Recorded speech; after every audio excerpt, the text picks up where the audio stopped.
Karamihan sa atin akala natin ay planado na natin ang ating hinaharap. Pero ang totoo ay hindi natin hawak ang kinabukasan at ang inaasahan nating mangyayari ay iba pala sa ating inaasam. Ikaw kabarangay, nasubukan mo na bang ma-fall sa taong hindi mo inaakalang iibigin mo ng tunay?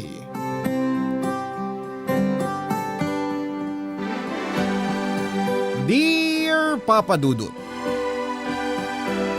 Mayet po ang pangalan ko. Dati akong tindera sa palengke na ngayon ay may maayos-ayos ng buhay.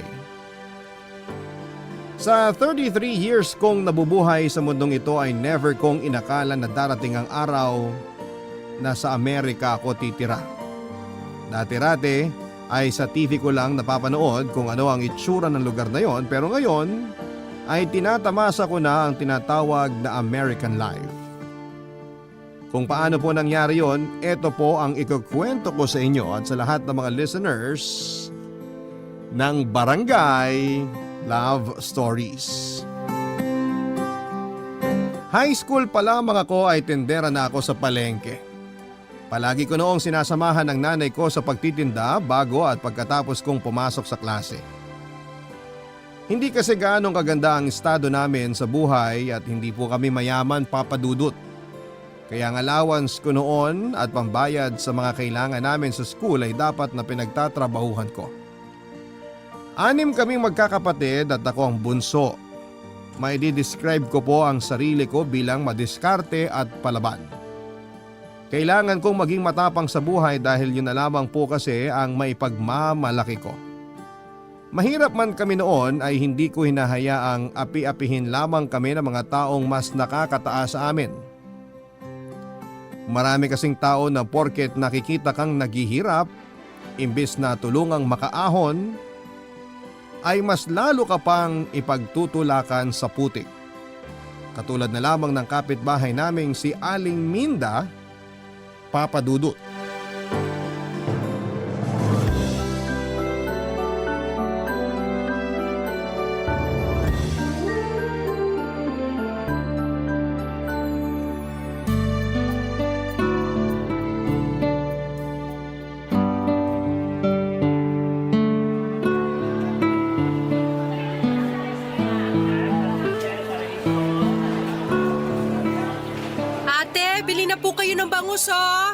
Fresh na fresh, mura lang.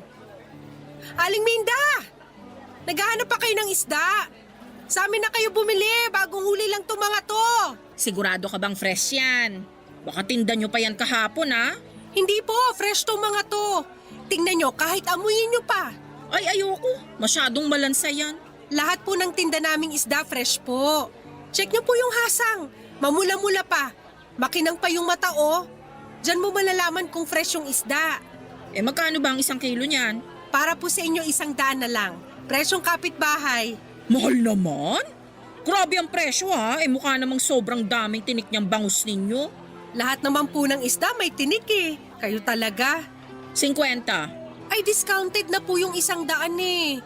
Lugi naman po kami kapag 50 ko lang ibibigay to. Sus! Sa kabila nga, wala pang 100 yan eh.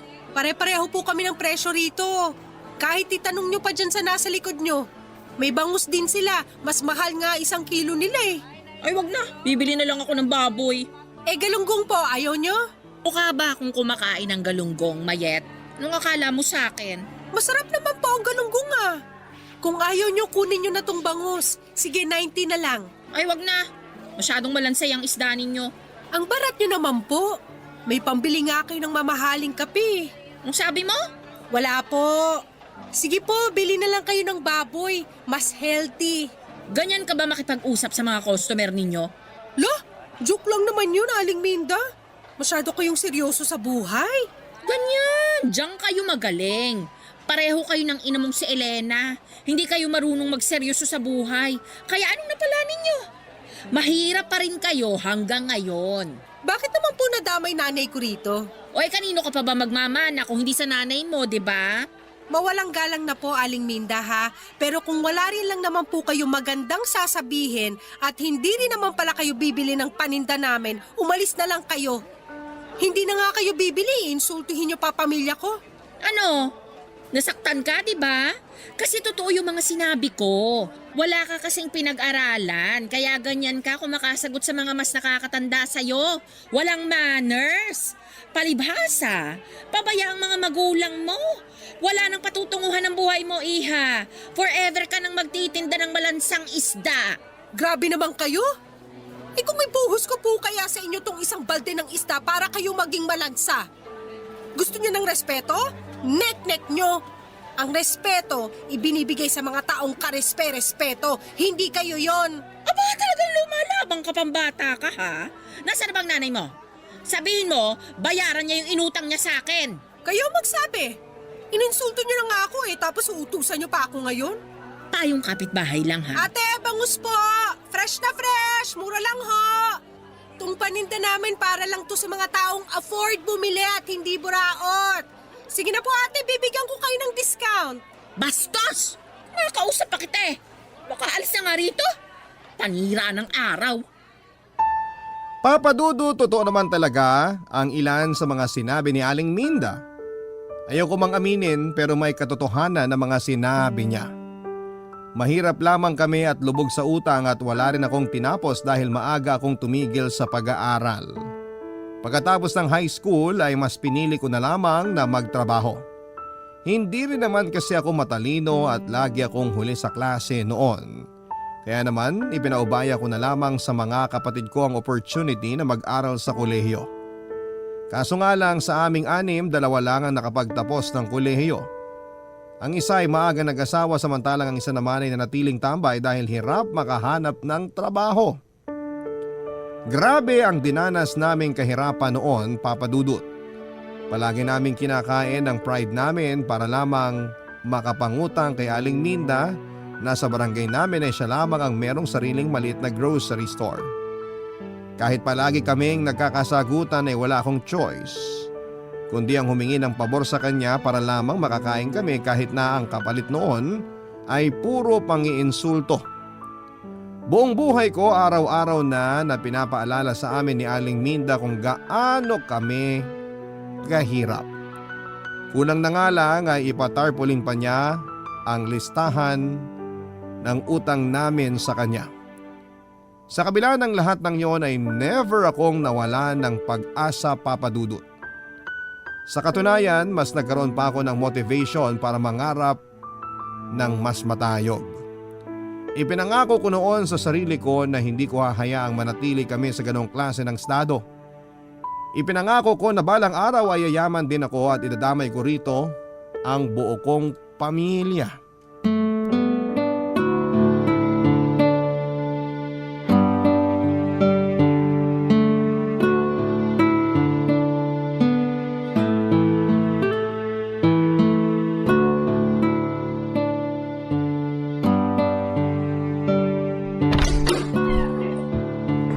Oh, anak, kain na.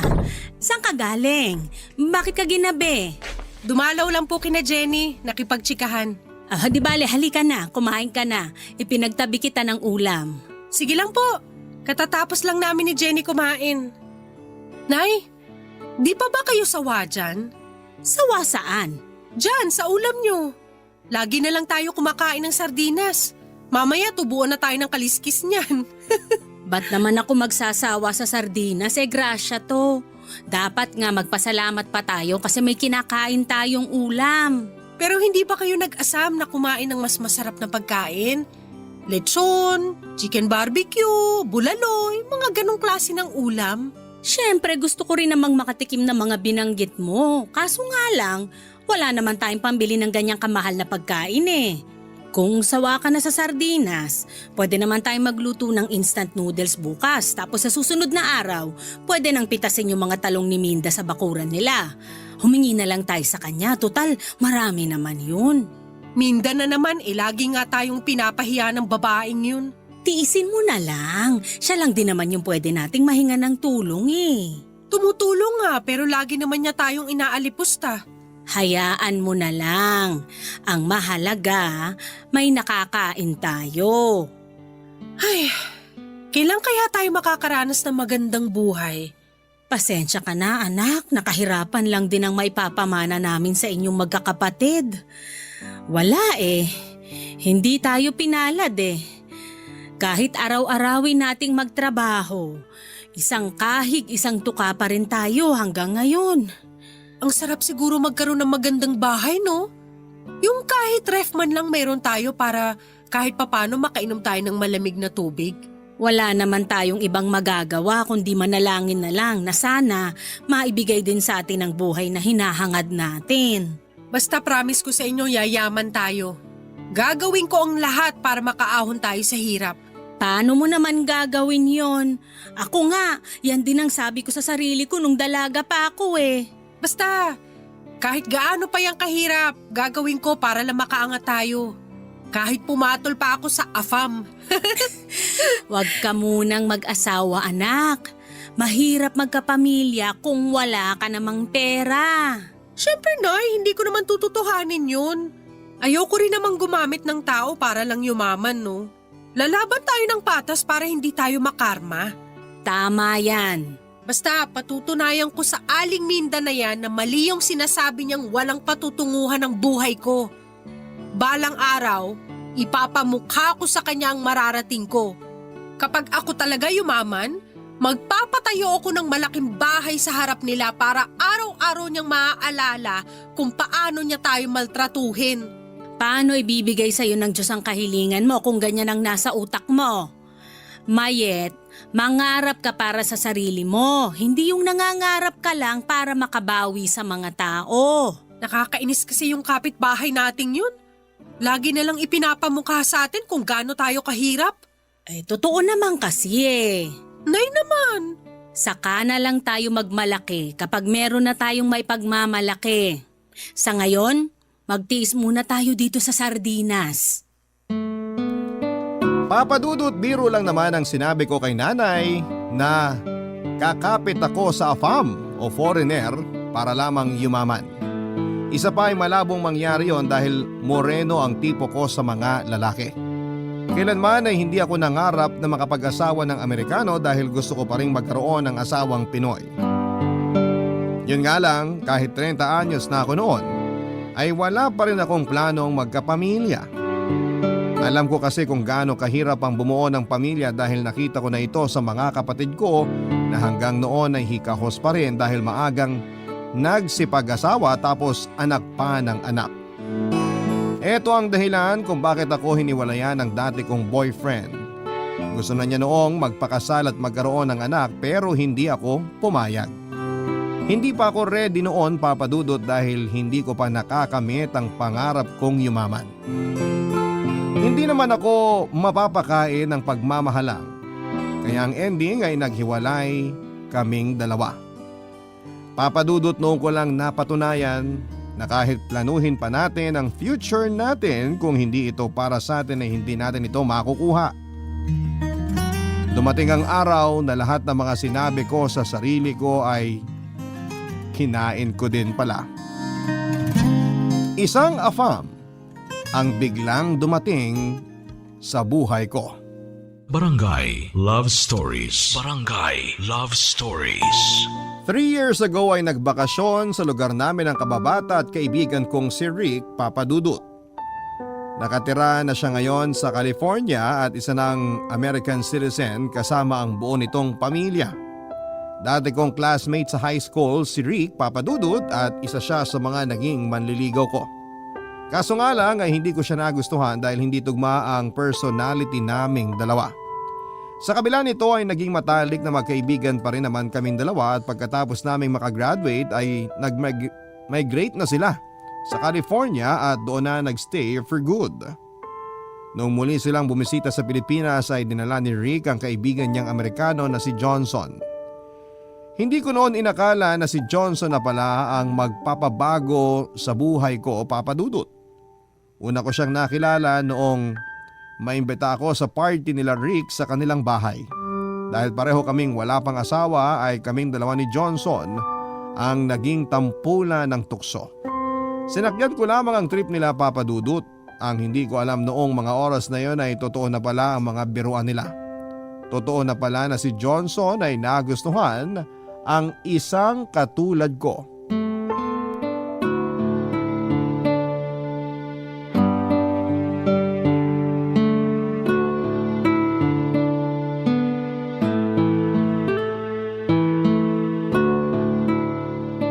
Mayet, uwi ka na? Oo, sana eh. Gabi na rin kasi. Hindi naman ako makapagpaalam sa'yo kanina kasi ang dami mong bisita. Huwag ka muna umuwi, ngayon na nga lang tayo uli nagkita eh. Pwede pa naman tayo magkita bukas o sa susunod na araw. Hanggang kailan ba kayo magbabakasyon? Mga 1 buwan siguro. Matagal-tagal din pala. Dito ka muna, kwentuhan tayo. Ano, kumusta ka na? Eto, maganda pa rin. Wala ka pa rin talagang pinagbago ah. Confident na confident ka pa rin. Siyempre, yun ang nga lang ambag ko eh. Pero totoo naman, maganda ka pa rin naman hanggang ngayon. Kung di nga lang ako taken, baka niligawan kita ulit eh. Hoy, magtigil ka nga. May asawa ka na't lahat, ganyan pa rin mga galawan mo. Tsaka isa pa, kahit noon at ngayon, hindi pa rin magbabago tingin ko sa'yo. Bakit? Ano ba tingin mo sa akin? Kaibigan lang. Oh, consistent ah. Ano ba kasing hanap mo sa isang lalaki? Bakit hanggang ngayon wala ka pa rin asawa? Hindi naman kasi ako naghahanap pa sa ngayon. Bakit naman? Wala ka bang mahanap? Hindi nga naghahanap eh. Ayoko muna mag-asawa. Tsaka na kapag mayaman na ako. Baka may alam kang trabaho sa California. I-refer mo naman ako dun oh. Nako, kung alam mo lang, mahirap lang din buhay namin dun. Kumpara naman dito. Mahirap kayo dun kasi mayaman yung bansa nyo pero kung nandito ka sa Pinas, mayaman na ang turing sa mga tulad mo. Sige na, kunin mo ako sa California. Sira ulo. Kay Johnson ka magpatulong. Mas mayaman yun kaysa sa akin. Saan mo ba napulot yung kaibigan mong yun? Dormmate ko siya nung college. Mabait yun. Siya na lang kaya gawin mong boyfriend. Pinagsasasabi nito. Batukan kita dyan eh. Ayoko nga muna mag-love life na yan. Trabaho ibigay mo sa akin, hindi jowa. Kapag si Johnson ang inasawa mo, di mo na kailangan magtrabaho. Ipili talaga. Ano bang trabaho ni Johnson? Editor yan, kaya matalino at creative. May sarili siyang company. Maliit lang pero marami naman parokyano. Alam mo yung mga nag-i-edit ng video at pictures sa mga kasal? Ganun, yun yung business niya. Pwede ba mag-apply sa kanya? Mag-apply ka na lang bilang girlfriend. Sure ako tatanggapin ka niya. Isa pa talaga ha. Joke lang, ito naman. Namiss lang kitang asarin. Pero ito may sasabihin ako sa yung sekreto. Ano? Type ka ni Johnson. Di nga. Oo nga. Tingnan mo mamaya magbe-message sa'yo yan sa Facebook. Ano ba yan? Bakit? Di mo ba siya type? Ayoko sa foreigner. Gusto ko purong Pinoy pa rin. Siyempre, makabayan tayo. Try mo lang. Mabait na tao yan si Johnson. Only child yan kaya pinalaki na maayos na mga magulang niya. Ewan ko sa'yo, Rick. Sige na, uuwi na ako. Bukas na lang tayo magkita. May lakad kami bukas, ipapasyal namin si Johnson. Sama ka? Sige, basta libre mo. Oh sure, walang problema. Ako bahala. Mas matanda ng 7 years si Johnson kesa sa akin, Papa Dudut. Matangkad siya, medyo malaki ang katawan at halatang may kaya dahil hindi sanay sa hirap ng buhay sa Pilipinas. Sa kabila nito ay totoo ngang mabait siya, pusong mamun siya pagdating sa mga hayop at mga matatanda. Hindi rin siya madamot kahit na halos buong barangay na namin ang nagpapalibre sa kanya. Open siya na kilalanin ang kultura ng Pilipinas at yun naman talaga ang nakakabilib sa kanya. Sa halos 1 buwan nilang pananatili sa Pinas, ay isa ako sa mga palaging nakakasama ni Johnson. Parang ako na ang nagsisilbing tour guide nila Rick at Johnson habang namamasyal sila sa iba't ibang parte ng bansa. Noon ay hindi ako open sa pagkakaroon ng foreigner na boyfriend dahil tingin ko sa kanila ay masyado silang high maintenance at baka hindi ko maabot ang standard nila. Pero hindi nagtagal, noong mas nakilala ko pa si Johnson ng malalim, ay parang nagbukas ang puso ko para sa mga dayuhang tulad nila. Sobrang cute kasi nilang tingnan habang pilit nilang sinusubukang makibagay sa kultura natin.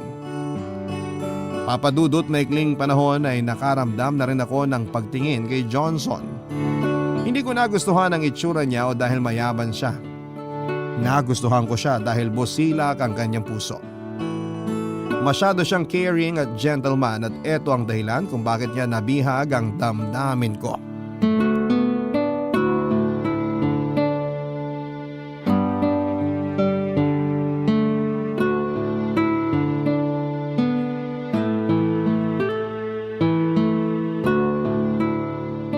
Nay, may tanong ako sa'yo. Ano yon? Gusto mo bang tumira sa Amerika? Amerika? Bakit mo naman naitanong yan? Wala lang.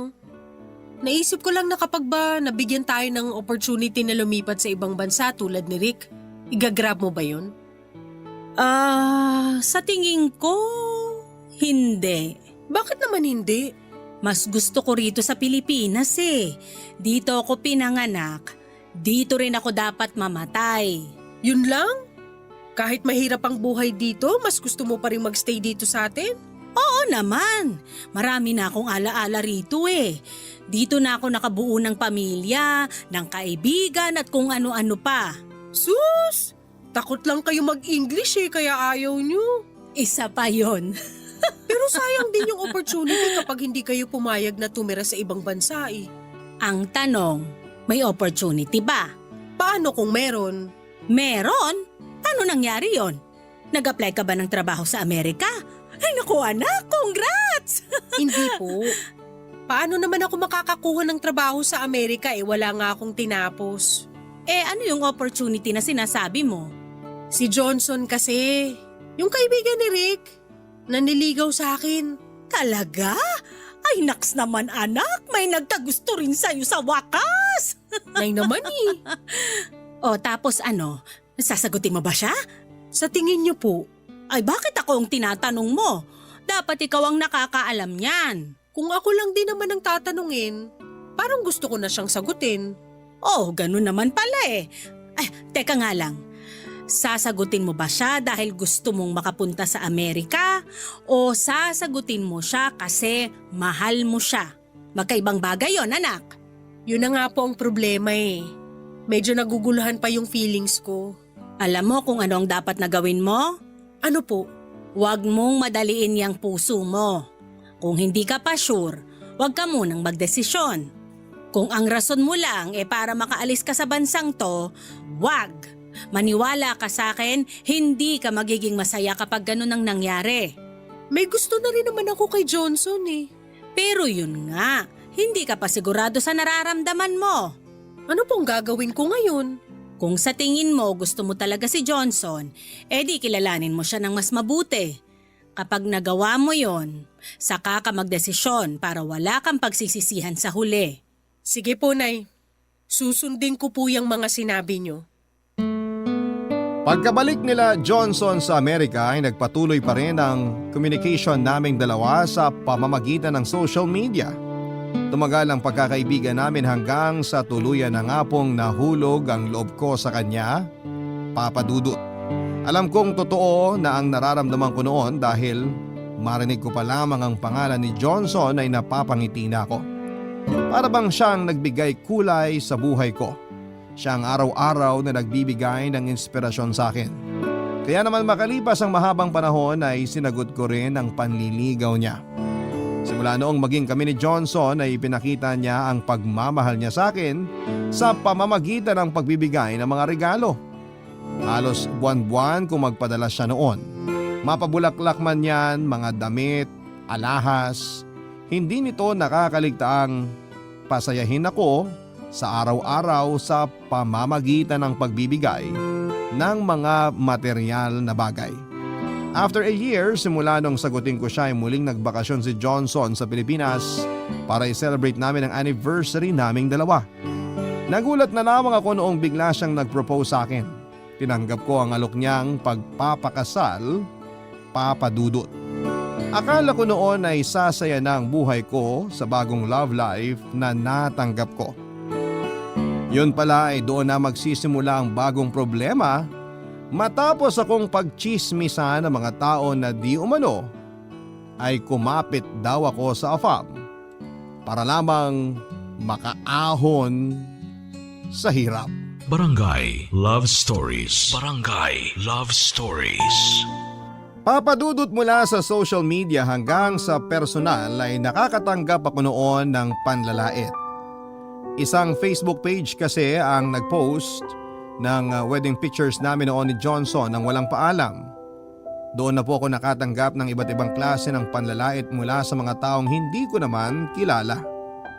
May mga nagsasabing ginagamit ko lang daw si Johnson para makaalis mula sa kahirapan at kung ano-ano pa.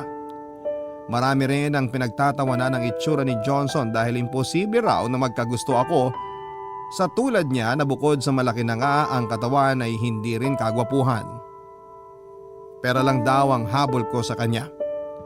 Siyempre ay nasaktan ako sa mga pambabash sa amin.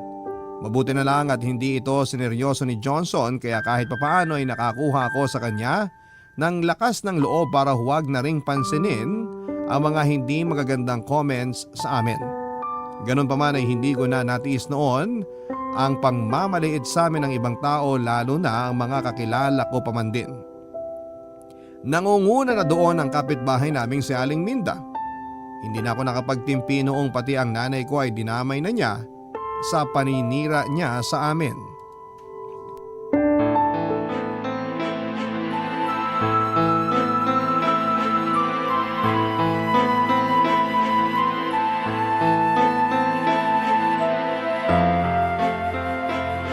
Aling Minda, mag-usap nga tayo.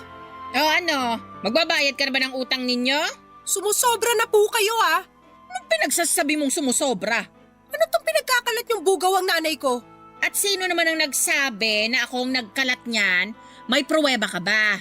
Hindi na kailangan ng pruweba kasi kayo lang naman ang number 1 na hater ng pamilya namin.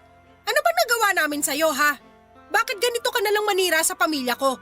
Inggit ka ba sa amin? Bakit naman ako maiinggit sa'yo? Ang kapal na mukha mo ah. Yun nga rin ang pinagtataka ko eh. Bakit inggit na inggit kayo sa amin, gayong kayo naman tong mas mayaman, mas malaki ang bahay, mas maganda ang buhay? Bakit ba hindi mo kami magawang tantanan?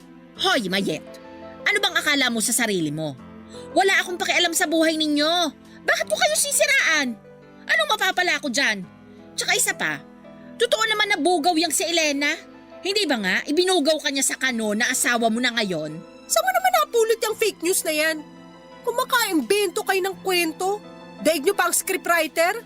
Hindi ako ibinugaw para lang sa kaalaman nyo. Ngayon kung hindi nyo tanggap na nakapangasawa ako ng foreigner, problema nyo na yon. O tandaan na kayo, sana naman baguhin nyo na yung ugali nyo. Yabang mong magsalita ah. Ano, mataas na ang lipad mo? Porket nakabingwit ka ng kano? Palibhasa, hindi ka makahanap-hanap ng lalaking magmamahal sa'yo, kaya nagtiyaga ka na sa lalaking yon. Kung sa bagay, mga tipo mo naman ang hanap talaga nila. Yung mga exotic, mga mukhang unggoy. Grabe! Ako yung walang pinag-aralan sa ating dalawa. Pero kung umasta kayo, parang kayo yung hindi nag-aral. Yung mga lumalabas dyan sa bunganga nyo, parang hindi pinag-iisipan ng matinong tao. Alam mo, umalis ka na nga lang sa harap ko. Hindi ako pumapatol sa hindi ko ka-level ha. Tsupe! Tandaan mo tong araw na to, Aliminda. Darating din yung time na kayo ang hihingi ng tulong sa amin at kapag dumating yung araw na yon, ipamumuka ko sa inyo lahat ng pinaggagawa nyo sa amin. Mangarap ka na lang ng gising. Hindi mangyayari ang pinagsasabi mo. Tulong? Kahit magunaw pa ang mundo, hinding-hindi ako hihingi ng tulong sa inyo. Pwe! Pasalamat kayo at may natitira pa akong respeto sa inyo. Pero kapag dinamay mo pa ulit ang nanay ko sa trip mo, hindi na lang salita ang matatanggap niyo mula sa akin. Daming kuda! Umalis ka na nga lang. Saka ka na magyabang sa akin kapag bayad na kayo ng utang ninyo. Mga walang utang na loob. Babayaran namin lahat ng naitulong niyo sa amin, huwag po kayo mag-alala. Aba dapat lang. Huthutan mo yung asawa mo para makabayad kayo sa utang ninyo. Mga peste kayo. Che! Mas peste ka! Uy, anak! Bakit ka nakikipag-away dito? Yang kasing magaling nating kapitbahay kung ano-anong pinagsasasabi. Hoy Elena, pagsabihan mo yung anak mo ha, walang modo. At ako pa talaga... Maya, tama na. Halika na, umuwi na lang muna tayo sa bahay. Nakakainis! Sarap pa nabunot ng tao! Hayaan mo na lang siya. Halika na. Sa huli ay hinayaan ko na lamang si Aling Minda At ang iba pang tao na wala nang ibang ginawa kundi ang manira ng kapwa. Ang mahalaga ay masaya na ako sa buhay ko noon at dahil ito kay Johnson. Matapos naming magpakasal ay sinimulan na ang ilakad ng asawa ko ang mga papeles ko para makalipat na sa California. Plano na kasi niya na kunin ako doon para doon na manirahan at bumuo ng pamilya. Mahigit 1 taon din ang hinintay ko, Papa Dudut, bago kami muling nagkasama ni Johnson sa California. Tandang-tanda ko pa ang kabang nararamdaman ko noong ma-interview ako para lamang makakuha ng visa. Doon ko lang napagtanto na sobrang hirap din pala ang lumabas mula sa bansa. Sa kabila ng lahat ng sakripisyo namin ay tuluyan na akong nakaalis ng Pilipinas at tumira sa ibang bansa kasama si Johnson. Sobrang excitement ko noon na magkaroon ng bagong buhay. Yun nga lang, akala ko noon ay tatanggapin ako ng buong buo sa bansang nilipatan ko. Pero doon ako nagkamali, Papa Dudut. Hindi hospitable ang mga kapwa ko Pinoy sa California. Sa katunayan, sila pa ang nangunguna noon sa pangmamata sa akin. Siguro'y nasa dugo na talaga ng mga Pinoy ang maghilahan paibaba. Nakakalungkot lang.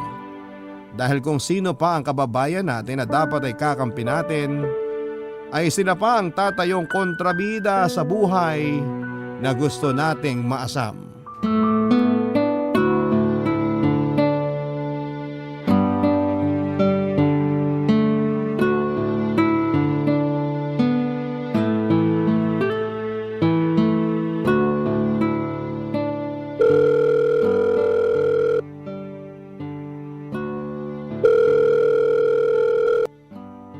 Hello, anak! Hello, Nay! Pasensya na, ngayon lang ako nakatawag sa inyo. Naging busy kami ni Johnson sa pag-aayos ng gamit sa bahay eh. Okay lang. Ano, kamusta kayo dyan? Eto, sobrang lamig dito sa Amerika. Grabe, para kami nakatira sa loob ng freezer. Kung dyan sa Pinas, aircon ang kailangan, dito naman heater ang ginagamit. Nakakita ka na ba ng snow? Oo, Nay! Ang ganda kaya ng buhay dito. Kaya dapat maghanda-handa ka na, Nay, ha? Kasi ikaw naman ang susunod na kukunin ni Johnson. Ay nako, kahit wag na. Di ba sabi ko naman sa'yo na kahit mahirap ang buhay dito sa Pilipinas, mas pipiliin ko pa rin tumira rito? Gusto ko lang naman maranasan nyo rin ang nararanasan ko ngayon. Masaya ako rito. Basta ang mahalaga, mabuti ang kalagayan mo dyan. Maayos naman po ako rito. May ilang tao lang na hindi gaano maganda ang pakikitungo sa akin pero sanay na ako dun. Anong hindi maganda ang trato? Alam mo na, yung ibang mga Pilipino na nakakaangat, hindi pa masyadong maganda ang tingin sa akin. Feeling kasi nila mas mataas sila kaysa sa akin. Hayaan mo na lang sila. Ang importante, masaya kayong mag-asawa sa bagong buhay nyo. Siyempre naman, Nay. Lagi kong tinatandaan yung favorite line nyo na hayaan na lang sila. Kapag bad trip ako, yan ang lagi kong sinasabi sa sarili ko. Mabuti naman. Mas mabuti na yung umiiwas ka sa gulo lalo na't hindi mo pagamay ang kalakaran dyan. Ang hirap nga po mag-adjust eh. Ibang-iba ang buhay dito kumpara dyan sa Pinas. Kailangan dapat mabilis ang mga galaw. Bawal ang papetiks-petiks lang. Kamusta naman ang mga biyenan mo dyan? Maayos ba naman ang pakikitungo nila sa'yo? Oo naman po. Sobrang bait ng pamilya ni Johnson. Tinanggap nila ako bilang parte ng pamilya nila. Pero alam nyo, Nay, kahit ilang buwan pa lang ako rito, nakakamiss din pala dyan, no? Bakit? Ano bang namimiss mo rito? Noon nga atat na atat kang makapunta sa California eh. Nakakamiss yung kape sa umaga at mainit na pandesal. Miss ko rin yung mga marites na tambay sa kalsada tuwing hapon. Siyempre, miss ko na rin kayo. Nakaka-homesick din pala pag malayo sa pamilya. Masasanay ka rin dyan. Opo, sinasanay ko na ang sarili ko. Naghahanap na nga ako ng trabaho kaso ayaw ni Johnson eh. Gusto ko sana na kahit nasa malayo ako makatulong ako sa inyo. Anak, wag mo na kaming alalahanin dito. May sarili ka ng pamilya. Yan muna ang priority mo. Bilang may bahay, trabaho mong alagaan ang pamilya mo. Ganon din ako. Trabaho kong alagaan ang pamilya ko rito sa Pilipinas. Kaya wag mo na kaming masyadong isipin. Mag-enjoy ka lang dyan. Basta, Kapag nakapag-adjust po ako rito, papadala ako ng pera sa inyo. Tapos magpapadala rin ako ng balikbayan box na puno ng chocolate. Basta wag ka lang makakalimot magdasal, ha? Lahat ng problemang haharapin mo dyan, makakayanan mo sa tulong ng Panginoon. Opo, Nay. Masaya ako, anak, na sa wakas, giginhawa na rin ang buhay mo. Nangako naman po ako sa inyo, di ba? Nayayaman din ako balang araw. Yayaman din tayo. At ito na nga po yun. Papadudot ilang taon ang lumipas ay unti-unti rin akong nasanay sa buhay sa Amerika. Nakapaghanap ako ng sideline noon para makatulong kay Johnson pero hindi rin po ito nagtagal dahil ipinagbuntis ko pa noon ang panganay namin. After maganak ay naging stay at home mom na lamang po ako habang ang asawa ko naman ang naghahanap buhay para sa pamilya namin. Ang panganay namin ay nasundan pa ng 2 at sa kasalukuyan ay dinadala ko naman ang pang-4 naming anak. Masaya ako na agad na ibinigay sa amin ng Diyos ang buhay na matagal ko nang ipinagdarasal. Unti-unti ay natulungan ko si nanay sa Pilipinas na makaahon. Ipinaayos ko ang bahay namin at ngayon ay mas malaki na ito kesa sa bahay nila Aling Minda. Nakapagbigay din ako ng puhunan sa mga kapatid ko para makapagsimula ulit sila sa buhay. Ang balita ko ay patuloy pa rin sa dati niyang gawi si Aling Minda pero wala na kaming pakialam sa kanya. Bayad na kami sa mga utang namin kaya kahit anuman ang sabihin at ipagkalat niya ay hindi na kami naaapektuhan. Papadudot this year ay nakatakda ng lumipad si nanay papunta ng California.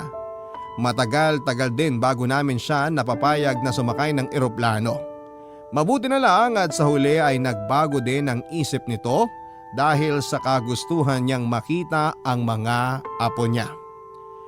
Papadudot, masarap ang mangarap pero mas masarap kapag tinatamasa mo na ang mga pangarap na ito.